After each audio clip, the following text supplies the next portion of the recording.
काफी देर तक मैं उन लोगों के साथ बैठा रहा और फिर उठ गया। मैंने कहा, फाखरा, क्या मुझे मेरी रिहाइश गाह पर छोड़ दोगी? अजीजी साहब बोले, अभी नहीं अली, तुम मुसलसल 60 घंटे बेहोश रहे हो, मेरे ख्याल में तुम्हें यहीं आराम करना चाहिए। मैंने दो टोक अंदाज में कहा, नहीं, मैं जाना चाहता हूँ। नासिर अजीजी ने कहा, वहाँ तन्हाई में? मैंने कहा, हाँ, मैं ठीक रहूंगा। फाखरा, प्लीज, अगर तुम्हें महसूस ना हो तो। फाखरा ने कहा, नहीं अली, चलो। और उन लोगों के न चाहने के बावजूद मैं फाखरा की कार में बैठ कर चल पड़ा। वो बोली, अली, मैं वहाँ तुम्हारे साथ रहूंगी, तुम मुझसे वापसी के लिए नहीं कहोगे। मैंने कहा, कुछ देर मुझे तन्हाई नहीं दोगी फाखरा? वो बोली, नहीं अली। मैंने कहा, चलो, कोई हर्ज नहीं है। हाँ, फाखरा और ये मसूद और आयशा मुझे नजर नहीं आए। फाखरा ने कहा, वो चले गए। मैंने चौंक कर पूछा, कहाँ? वो बोली, एक्विन। आयशा की हालत बेहद खराब हो गई थी, उस पर शदीद दौरा पड़ा था। मसूद मजबूरन उसे ले गया। उसका ख्याल था कि तुम्हारे होश में आने के बाद और तुम्हारी कैफियत देखकर उसकी हालत और खराब हो जाएगी, इसलिए वो उसे ले गया। मैं फाखरा के साथ कोठी पहुंच गया। ये इमारत मैंने तहजीब के लिए खरीदी थी, लेकिन फाखरा के साथ मैं अपनी ख्वाबगाह में दाखिल हुआ। मैंने कहा, बात यह है फाखरा कि मैं अमली दुनिया का इंसान हूँ। फलस्तीनियों के लिए काम करते हुए मैंने मौत को बारहा बहुत करीब से देखा है। जो लोग खुद मेरे हाथों फना हुए हैं, मुझे उनकी तादाद भी मालूम नहीं। उन्हें कत्ल करते हुए मेरे दिल में कभी रहम के जज्बात नहीं उभरे, क्योंकि वो मेरे मिशन के दुश्मन थे। तहजीब को भी किसी ऐसे ही शख्स ने कत्ल किया होगा जिसे इस कत्ल से कुछ फायदे हासिल होंगे। मेरे दुश्मन मुझे भी तो नुकसान पहुंचा सकते हैं, उन्हें इसका हक हासिल है। उन्होंने मुझे चोट दे दी। खैर, ये तो बताओ कि वो कौन है? वो बोली, एक नीम खपती नौजवान है। मैंने सरसरी अंदाज में पूछा, पुलिस की तहवील में होगा? वो बोली, नहीं, उसे तंजीम ने अपने कब्जे में ले लिया है। मैंने पूछा, पुलिस के हवाले नहीं किया? बोली, नहीं, उसे खुफिया तौर पर गायब कर दिया गया है। पुलिस उसे तलाश कर रही है, शायद तुमसे भी पूछगिछ हो। मैंने कहा, मगर ऐसा क्यों किया गया? बोली, हमें उसकी जबान खुलवानी है। पुलिस उससे कोई भी बयान ले सकती थी और उसका तहफ्फुज कर सकती थी। मैंने पूछा, तो क्या उसने जबान खोल दी? फाखरा ने कहा, वो बेहोश है। मैंने कहा, उस पर तशद्दुद किया गया होगा। वो बोली, बस उसी वक्त जब उसे गिरफ्तार किया गया था, वो वहीं लोगों के हाथों जख्मी हो गया था। मैंने कहा, बेचारा बड। क्या ख्याल है फाखरा, बड के पास चलें? फाखरा ने कहा, इस वक्त नहीं अली, देखो तो रात के 1:45 बज रहे हैं। मैंने कहा, हाँ, सुबह चलेंगे। तुम लाइन ऑफ क्रूजल कब जा रही हो? बोली, मैंने 1 माह की छुट्टी ले ली है। मैंने कहा, दरअसल फाखरा, मेरी जहनी कैफियत काफी खराब है। अगर बार बार मुझे तहसीब याद दिलाई जाती रही तो मैं उसे न भूल सकूंगा, इसलिए मैं तन्हाई चाहता हूँ। तुम बिला वजह मेरे लिए वक्त जाया करोगी, इसलिए तुम वापस चली जाओ। वो बोली, इतनी जल्दी नहीं है अली, और तुम इत्मीनान रखो, मैं तुम्हें ज्यादा परेशान नहीं करूंगी। मैंने कहा, यह बात नहीं है फाखरा, दरअसल मैं उस माहौल से खौफजदा हूँ, मैं शायद इसे बर्दाश्त न कर पाऊँ। मैं एक अमली इंसान हूँ, अमल को ज्यादा अहमियत देता हूँ, और यहाँ सब सोगवार हो गए हैं। मैं जानता हूँ ये लोग अभी एक अरसे तक नॉर्मल नहीं हो सकेंगे। मुझे हमदर्दी की निगाहों से देखा जाएगा, मुझे बहुत अजीब महसूस होगा, बेहद अजीब। वो बोली, मैं कोशिश करूंगी कि ये सब ना हो। मैंने कहा, प्लीज ये तो जरूर करो। फाखरा खामोश हो गई। रात बहुत ज्यादा बीत चुकी थी। फाखरा को मैंने सोने के लिए मजबूर कर दिया और फिर खुद बाहर निकल आया। दरख्तों के पास पहुंच गया, तहजीब को याद करता रहा। फिर जब नींद आई तो वहीं घास पर लेट कर सो गया। जागा तो सूरज सर पर चमक रहा था। फाखरा मुझसे कुछ फासले पर घास पर बैठी हुई थी। बोली, हेलो अली। मैंने भारी आवाज में कहा, हेलो। बोली, उठो, आओ गुस्ल कर लो। नाश्ते पर फाखरा ने मुझे बताया कि कातिल होश में आ गया है और बड भी। डॉक्टरों ने कहा है कि अब बड की हालत खतरे से बाहर है। मैंने कहा, गुड, एक अच्छी खबर सुनाई है तुमने। वो बोली, कातिल से मिलोगे अली? मैंने कहा, हाँ। क्या उसने जबान खोली? फाखरा ने बताया कि अभी उससे गुफ्तगू नहीं की गई। मैंने कहा, तुम फोन पर उन लोगों को इत्तला दे दो जिनकी तहवील में कातिल है कि अभी उससे गुफ्तगू न करें, मैं खुद उससे बात करूंगा। फाखरा ने कहा, ठीक है, मैं इत्तला दे दूंगी। और फिर उसने मेरी हिदायत पर अमल किया। वापस आकर उसने मुझे बताया कि वो लोग मेरा इंतजार करेंगे। मैंने कहा, तब फिर चलो फाखरा। वो बोली, तुम लिबास वगैरह तब्दील कर लो अली? मैंने कहा, हाँ, बस चंद मिनट लगेंगे। लिबास तब्दील करके बाहर निकला तो फाखरा नासिर अजीजी से बातें कर रही थी। नासिर साहब ने आगे बढ़कर मुझसे मुसाफा किया, हेलो अली। अभी फाखरा से तुम्हारे बारे में ही गुफ्तगू हो रही थी। मैंने पूछा, आप हमारे साथ चलेंगे? वो बोले, हाँ जरूर, मैं तुमसे यही दरखास्त करने वाला था, तुम पसंद करोगे? मैंने कहा, आप लोग जरूरत से ज्यादा तकल्लुफ करते हैं, मुझे शर्मिंदगी होती है, आओ चलें फाखरा। रास्ते में नासिर साहब बोले, तुम वाकई एक अजीम मुजाहिद हो बेटे, खुदावंद आलम ने तुम्हें बेहतरीन सलाहियतों से नवाजा है। जिस सब्र का मुजाहिरा तुमने किया है वो बेमिसाल है। लोग उस पर अशश कर रहे हैं। मैंने उनकी बात का कोई जवाब न दिया। फाखरा ड्राइविंग करती रही। थोड़ी देर के बाद हम लोग एक अजनबी इमारत तक पहुंच गए। इमारत के बरामदे में मुसल्ला अफराद मौजूद थे। फाखरा ने उनसे गुफ्तगू की और आगे बढ़ गई। अंदर चंद और लोगों से मुलाकात हुई। फिर मुझे फाखरा और नासिर अजीजी को उस कमरे में ले जाया गया जहां कैदी मौजूद था। उसके पैरों में बेड़ियां पड़ी हुई थीं, हाथ आजाद थे और वो एक कुर्सी पर बैठा हुआ था। पेशानी और रुखसार पर टेप चिपके हुए थे। एक आंख नीचे से नीली पड़ी हुई थी। मैंने उसके करीब जाकर कहा, मेरा नाम अली यार खान है और मैं वो हूँ जिससे उस लड़की की शादी हो रही थी जिसे तुमने कत्ल किया है। नौजवान ने कहा, मैं जानता हूँ। मैंने कहा, क्या तुम ये बताना पसंद करोगे कि तुमने तहसीब को क्यों कत्ल किया? वो बोला, क्या तुम मेरी जबान खुलवाने की कुदरत रखते हो? अगर मैं इस बारे में ना बताना पसंद करूं तो तुम मेरा क्या कर लोगे? मैंने कहा, नौजवान, तुमने यकीनन जिंदगी को दांव पर लगाकर ये काम किया है और ये सोचकर ही किया होगा कि अगर तुम इस कोशिश में मारे गए तो तुम्हें ज्यादा अफसोस नहीं होगा। लेकिन उसके बावजूद मैं तुम्हारी जबान खुलवाने की कुदरत रखता हूँ। खुदा की कसम, तुम इस बात पर अफसोस करोगे कि तुमने मेरे सामने जबान क्यों न खोल दी। एक बार कहो कि तुम मुझे इस कत्ल की वजह नहीं बताओगे, उसके बाद मेरा अमल शुरू होगा। न जाने मेरी आवाज में क्या असर था कि वो बौखला गया। मैंने उसकी ठोड़ी के नीचे उंगली रख कर कहा, एक बार कह कर तो देखो, सिर्फ एक बार। वो बोला, नहीं, मैं तुम्हें खुद बताना चाहता हूँ। मौत से पहले मैं अपना दिल खोलना चाहता हूँ। मैं तुम्हें सब कुछ बताऊंगा, जरूर बताऊंगा। दूसरे लोग हैरान रह गए। मैंने पूछा, क्या नाम है तुम्हारा? वो बोला, एहतशाम असगरी। मैंने पूछा, कहाँ से ताल्लुक है? बोला, शतीला कैंप से। मैंने पूछा, तहसीब को क्यों कत्ल किया? नौजवान के चेहरे के तासुरात बदलने लगे। उसकी आंखों से चिंगारियां फूटने लगीं। उसका चेहरा सुर्ख हो गया। वो बोला, इसलिए कि मुनीबा इस दुनिया में नहीं है। वो मुनीबा जिसे मैं इस कायनात में सबसे ज्यादा चाहता था। वो मुनीबा जिससे मैं बचपन से मंसूब था और जिसके ख्वाब देखते हुए मैं जवानी की सरहदों में दाखिल हुआ था। उस मुनीबा को कत्ल कर दिया गया मिस्टर अली। वो बेकसी की मौत मर गई और मेरे दिल में जहन्नम सुलग उठा। मेरा जी चाहता है कि दुनिया में किसी को उन खुशियों से हमकनार न होने दूं जो मुझे और मुनीबा को न मिल सकी। तुम मुजाहिद हो अली यार खान, तुम्हारे गीत गाए जाते हैं, लोग तुम पर फख्र करते हैं।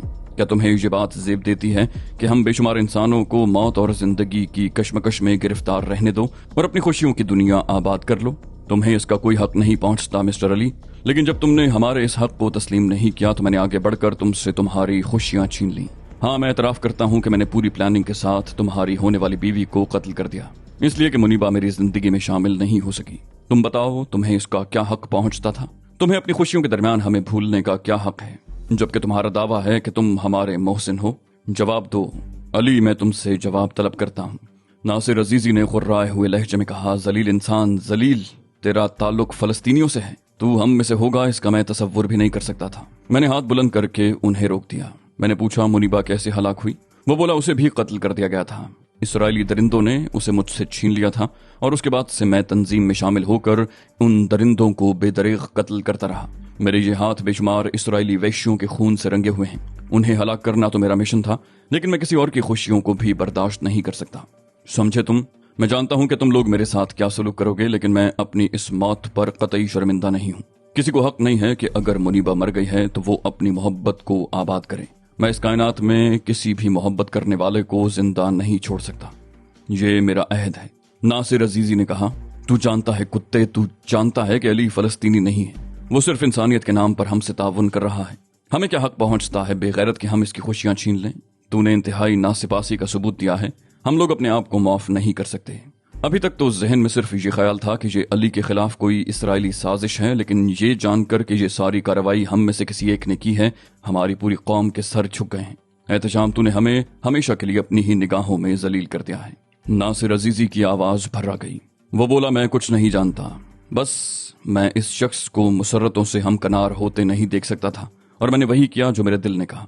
नासिर अजीजी ने कहा, इस कुत्ते को संसार किया जाएगा अली। इसके बदन के इतने टुकड़े किए जाएंगे कि कोई इन टुकड़ों को गिन भी न सके।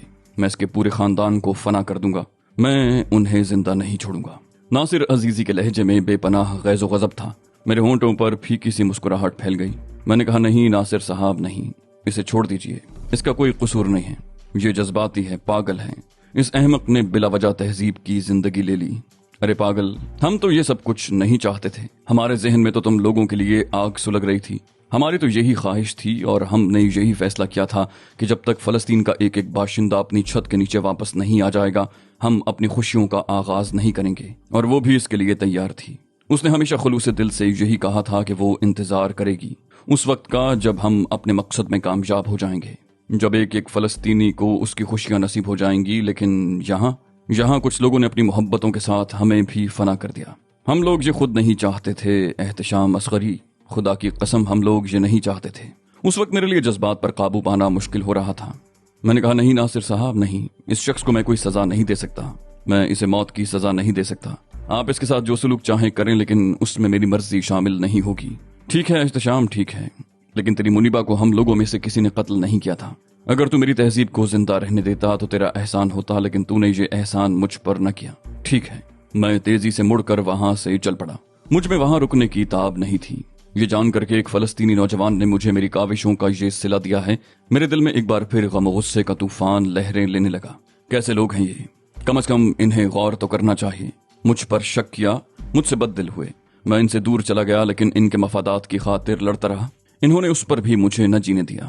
بالآخر انہوں نے میری زندگی کی وہ سب سے بڑی خوشی چھین لی جو میری زندگی کا واحد سہارا تھی، اور اب جینے کے لیے کچھ بھی نہیں رہا، کچھ بھی تو نہیں۔ فاخرہ یعقوبی تیزی سے میرے قریب آئی، اس نے میرا بازو پکڑ لیا تو میں جھنجھلائے ہوئے انداز میں بولا، نہیں فاخرہ پلیز، میرا خیال ہے میری کشادہ دلی ختم ہو گئی ہے، شاید میں اب رسم دنیا بھی نہ نبھا سکوں، مجھے مزید پریشان نہ کرو، اب مجھے اپنی طرف متوجہ کرنے کی کوشش مت کرو، تم خود غور کرو فاخرہ میرے ساتھ کیا ہوا ہے۔ میں نے ٹوٹے ہوئے لہجے میں کہا اور میری آنکھیں آنسو برسانے لگی۔ فاخرہ خود بھی سسکیاں لینے لگی۔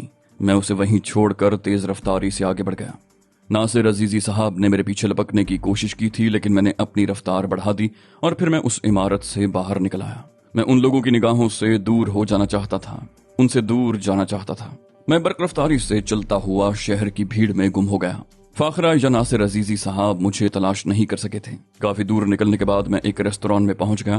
ریستوران میں ایک گوشے کی میز تلاش کر کے بیٹھ گیا اور اپنے لیے کافی منگوا لی۔ کافی کے کئی کپ پی کر میں نے اپنے جلتے ہوئے سینے کو ٹھنڈک دینے کی کوشش کی، لیکن میرا وجود شعلے اگل رہا تھا، کن پٹیاں سلگ رہی تھیں، صبر و ضبط کا وہ بند ٹوٹ گیا تھا جو اب تک میں نے قائم رکھا تھا۔ یہ سب کچھ کیوں ہوا؟ ایسا نہیں ہونا چاہیے تھا۔ جن لوگوں نے یہ سب کچھ کیا ہے انہوں نے مجھ پر ظلم کیا۔ وہ میرے بارے میں اس قدر اختیار نہیں رکھتے تھے۔ میں تو خود ہی ان سے دور ہو گیا تھا، اپنی الگ دنیا بسا لی تھی۔ میں خود ہی جو کچھ بھی میرے بس میں تھا وہ کر رہا تھا، لیکن اس کے بعد انہوں نے یہ سب کچھ کیوں کیا؟ میری آخری پونجی بھی چھین لی۔ ہاں، انہی سب لوگوں نے مل کر مجھے لوٹ لیا۔ بیروت نائٹ کلبوں اور شراب خانوں کا شہر، جلتے ہوئے ذہنوں کو سکون دینے کے لیے یہاں بے شمار عارضی سہارے موجود تھے، لیکن میں اپنے دل کو ان کی طرف مائل نہ کر سکا۔ میں اس اعتماد کو کھونا نہیں چاہتا تھا جو میرے اور خدا کے درمیان قائم تھا۔ میں جان بوجھ کر جذبات کے ہاتھوں بھٹک کر ان راستوں پر نہیں نکلنا چاہتا تھا جو بہرت اور برائی کے راستے تھے، لیکن اپنی اس رہائش گاہ میں جانے کا یہ مطلب تھا کہ ایک بار پھر مجھے انہی تمام لوگوں سے ملنا پڑے گا، ان کی فضول باتیں سننا پڑیں گی۔ یہ سب کچھ میرے لیے ممکن نہیں تھا، اب قطعی ممکن نہیں تھا۔ میں ان سے خاصا برگشتہ ہو گیا تھا۔ نہیں، میں اپنی رہائش گاہ میں نہیں جاؤں گا، قیام کے لیے کسی اور ہی جگہ کا بندوبست کرنا پڑے گا۔ میں بیروت سے چلا جاؤں گا، نکل جاؤں گا یہاں سے، میں نے سوچا، اور اس کے بعد ایک ہوٹل کا انتخاب کر لیا جو اتفاقیہ طور پر ہی میرے سامنے آ گیا تھا۔ میں اپنے قیام کے لیے اس ہوٹل میں ایک کمرہ حاصل کرنے چل پڑا اور چند ہی لمحے کے بعد مجھے اس میں کامیابی حاصل ہو گئی۔ میرے پاس دولت کے انبار تھے، بینکوں میں میرا اتنا سرمایہ محفوظ تھا کہ اگر میں چاہتا تو ساری زندگی بیروت میں ایک معزول شہنشاہ کی حیثیت سے گزار سکتا تھا۔ میں اپنے کمرے کے آرام دہ بستر پر لیٹ کر سوچنے لگا کہ یہ سرمایہ میرے کس کام آئے گا، اس سرمایہ کا میں کیا کروں گا، اب کس کے لیے مجھے خوشیاں درکار ہیں، میری اپنی ذات کی اب کیا حیثیت رہ گئی ہے، اور کیا میں اپنے مشن کے سلسلے میں اتنا ہی مخلص رہ سکوں گا جتنا کہ تھا؟ کیا یہ لوگ ناسپاس نہیں ہیں؟ میں سوچتا رہا اور میرا ذہن سلگتا رہا۔ تہذیب کا موسم سراپا میرے تصور کو روشن کرتا رہا۔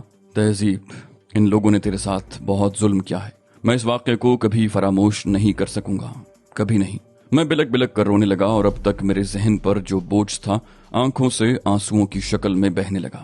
میرا تکیہ بھیگ گیا تھا، میں تڑپ رہا تھا، کرب سے، اذیت سے۔ بہت دیر تک میں روتا رہا، پھر اپنی جگہ سے اٹھا، غسل خانے میں گیا، ٹھنڈے پانی کا شاور کھولا اور پھر اس کے نیچے بیٹھ گیا اور بیٹھا رہا۔ میرے ذہن پر مدہوشی کی سی کیفیت طاری تھی اور اسی مدہوشی کے عالم میں شاور کے نیچے بیٹھا ہوا تھا۔ کافی دیر گزر گئی، جب بے حساب پانی میرے سر کے اوپر سے بہہ گیا تو میں وہاں سے نکل آیا۔ میرے جلتے ہوئے وجود کے لیے کہیں بھی سکون نہیں تھا، کوئی بھی جگہ ایسی نہیں تھی جو تھوڑی دیر کے لیے مجھے اپنی آغوش میں لے کے دنیا و مافیا سے بے خبر کر دے۔ یا कम से कम थोड़ी देर के लिए तहजीब की याद से ही निजात दिलाते। तहजीब की याद तो शायद मैं जिंदगी के आखिरी लम्हे तक न भुला सकूं, लेकिन खुद को संभालना जरूरी था। इस तरह तो मैं पागल करार दिया जाऊंगा, और मैं पागल नहीं बनना चाहता था। मेरे माबूद सुकून दे मुझे मेरे माबूद। मेरी आवाज आंसुओं में डूबी हुई थी और मैं रो रहा था। दफतन फजा धमाकों की आवाज से लरज उठी। बेशुमार धमाके, खौफनाक धमाकों की ये आवाजें बहुत दूर से उभर रही थीं, लेकिन साफ सुनी जा सकती थी। मैंने अपने आप को संभाला, उठा और बाहर निकल आया। पता नहीं मेरा हुलिया क्या हो रहा था। लोग एक दूसरे से इस्तिफसार करते फिर रहे थे। फिर किसी ने बताया कि शतीला कैंप पर बमबारी की जा रही है। इसराइली जहाज शतीला कैंप को निस्तु नाबूद कर रहे हैं। मेरे दिमाग में एक अजीब सी कैफियत पैदा हो गई। लाखों मजलूम बच्चों और औरतों की चीखें मेरे कानों में उभरने लगी, और न जाने क्यों मेरे जहन में कुछ तब्दीलियां रूनुमा हुई। मुजरिम एक था, सिर्फ एक, वो जिसने अपनी दीवानगी में मुझे खाक में मिला दिया। लेकिन ये मासूम आवाजें, ये तड़पते बिलकते लोग, क्या ये सब मुजरिम थे? नहीं, मुजरिम तो सिर्फ एक था, वो जिसने अपना नाम एहतिशाम असगरी बताया था। हाँ, बेशक उसकी हालत मुझसे अलग नहीं होगी। जब उसकी मुनीबा ने दम तोड़ा होगा, वो दीवाना हो गया होगा, लेकिन क्या वो काबिल सजा है? शायद नहीं। लेकिन ये धमाके मुझे बेचैन कर रहे थे। लेकिन शतीला कैंप पहुंचना आसान काम नहीं था। रास्ते बंद कर दिए गए थे। दूसरी सुबह वहां जाना मेरे लिए मुश्किल न हुआ। जो तबाही और बर्बादी फैलाई गई थी वो मेरी निगाहों के सामने थी। वही सब कुछ हुआ था जो मैंने सोचा था, और न जाने क्यों एक बार फिर मेरे दिल में उनकी मोहब्बत उमड़ आई, और मैं उनकी दिलदारियों में मसरूफ हो गया कि उसी में सुकून था। ये सब मुझे मेरे अपने लग रहे थे। कोई भी तो गैर नहीं था, एक भी तो अजनबी नहीं था। एक बूढ़ी औरत को मैंने सहारा दिया तो वो खौफजदा लहजे में बोली, नहीं, खुदा तुझे जिंदा रखे, मुझे पड़ा रहने दो, मुझे हाथ मत लगा। बूढ़ी की दोनों टांगे रेजा रेजा हो गई थीं। गोश्त के लोथड़े खून में डूबे लटक रहे थे, लेकिन वो होश में थी, जिंदा थी। मैं उसे उठाकर वहां ले गया जहां जख्मियों की मरहम पट्टी की जा रही थी। वो बोली, बुरा किया तूने, बुरा किया ऐ खुदा, ये मेरा बेटा नहीं है। तू जानता है मैंने इसे जन्म नहीं दिया, इसे जिंदा रखना, सलामत रखना। डॉक्टर ने मुझे बताया कि बूढ़ी के दोनों पांव मफलूज थे। बकिया जिस्म से उनका राब्ता मुनक़ता हो चुका था, इसलिए उनकी हड्डियों के कुचल जाने के असरात उसके बकिया बदन पर नहीं है। ताहम अब उनको काटना बहुत जरूरी है। डॉक्टरों ने बूढ़ी औरत के पांव काट दिए। मैंने उसे अपनी मां करार दिया था। शतीला कैंप में इमदादी कार्रवाइयां हो रही थीं। तंजीम के अरकान तुंतही से काम कर रहे थे। बहुत से शनासाओं को मैंने देखा, लेकिन मैं उनकी निगाहों से बचता रहा। मैंने बूढ़ी के झोंपड़े में पनाह ली थी जो बमबारी से बच गया था। मुझे वहां 5 दिन गुजर गए। एक सुबह डॉक्टर ने बूढ़ी की मरहम पट्टी करते हुए कहा, तुम्हारे बेटे ने बर वक्त तुम्हारा इलाज करा के तुम्हारी जिंदगी बचा ली है। बहुत अच्छा है तुम्हारा बेटा। बूढ़ी ने डॉक्टर का गिरबान पकड़ लिया। उस पर जुनूनी कैफियत तारी हो गई। बोली, बकवास मत करो डॉक्टर, वो मेरा बेटा नहीं है, वो सिर्फ मेरा मोहसिन है। उसे मेरा बेटा मत कहो, वो मर जाएगा। बमुश्किल तमाम डॉक्टर ने उससे गिरबान छुड़ाया। मैंने कहा, क्या मैं तुम्हारे बेटे की तरह नहीं हूं मां? तुम इतनी संगदिल हो कि मुझे बेटा भी नहीं कह सकती। बूढ़ी बिलक बिलक कर रो पड़ी। बोली, ऐसा मत कह लड़के, ऐसा मत कह, तू मेरा बेटा नहीं है। मेरे 8 बेटे थे, एक से एक कड़ियल जवान, लेकिन मेरी बदनसीबी उन्हें खा गई। मैं एक बदनसीब माँ हूँ। एक तो बच जाता, एक ही बच जाता। मुझे माँ कहने वाला कोई नहीं है, कोई नहीं। मैं खौफजदा हूँ अपनी बदनसीबी से। जानती हूँ कि कोई मुझे माँ कहेगा तो मर जाएगा, इसलिए तू मुझे माँ न कह बेटे, खुदा करे तू जिंदा रहे। मेरी आंखों से आंसू निकल पड़े। बूढ़ी मुसलसल रो रही थी। फिर दूसरे दिन वो मर गई। उसने मेरी जिंदगी के लिए अपनी जान दे दी। उसके ख्याल में शायद यही मेरी जिंदगी के लिए जरूरी था। जख्म भरने लगे, जिंदगी रवां दवां हो गई। अपने बारे में मैं कोई फैसला न कर सका था। अभी कुछ करने को जी नहीं चाहता था, लेकिन कोई मशगला तो होना चाहिए, कुछ तो करूं। मैंने बैंकों से अपना सरमाया निकालना शुरू कर दिया। लाखों डॉलर का पहला अतिया मैंने शतीला कैंप की इंतजामिया कमेटी को दिया। मुझसे मेरा नाम पूछा गया तो मैंने बताने से इनकार कर दिया। कहा, नहीं, मैं नाम की तशहीर नहीं चाहता। एक नौजवान ने कहा, मैं इन्हें जानता हूँ साबरी साहब, वो उस कैंप में काम करता था। उन्होंने पूछा, कौन है ये? नौजवान ने कहा, अली यार खान। मैंने कहा, मेरे नाम की तशहीर न की जाए, इन सबको आबाद कर दो, कल मैं और रकम दूंगा, मैंने इन्हीं के लिए तो कमाई है। दूसरे दिन मैंने फिर कई लाख डॉलर इंतजामिया कैंप को दिए और अभी वहीं मौजूद था कि फवाद आ गया। मैं उसे देखकर चौंक पड़ा। उसने कहा, मैं सिर्फ तुम्हारा दोस्त हूँ अली। मैंने कहा, माफ करना फवाद, मैं दोस्तों को भूल जाना चाहता हूँ, और अगर तुम्हारे दिल में मेरे लिए कोई भी जगह है तो मेरी मदद करो, मुझे परेशान न करो। वो बोला, तुम हम लोगों को भूल नहीं सकते अली, भूल गए हो तो बताओ कि इतने बड़े अतियात इन बेघरों को क्यों दे रहे हो? बताओ ये बेपनाह दौलत इन पर क्यों लुटा रहे हो? मैंने कहा, मेरे पास कोई जवाब नहीं, मैं कोई जवाब नहीं दूंगा। मैं तेज कदमों से चलता हुआ वहां से निकल आया। एक टैक्सी में बैठकर होटल वापस चल पड़ा। कमरा बदस्तूर मेरे नाम बुक था। अपने कमरे में आकर मैं मसहरी पर लेट गया। फवाद के साथ मैंने नारवा सलूक किया था, लेकिन तबीयत ही ऐसी हो रही थी। मैं खुद को आजाद रखना चाहता था। किसी की कोई पाबंदी मुझे कबूल नहीं थी। मैं किसी से कुछ नहीं सुनना चाहता था।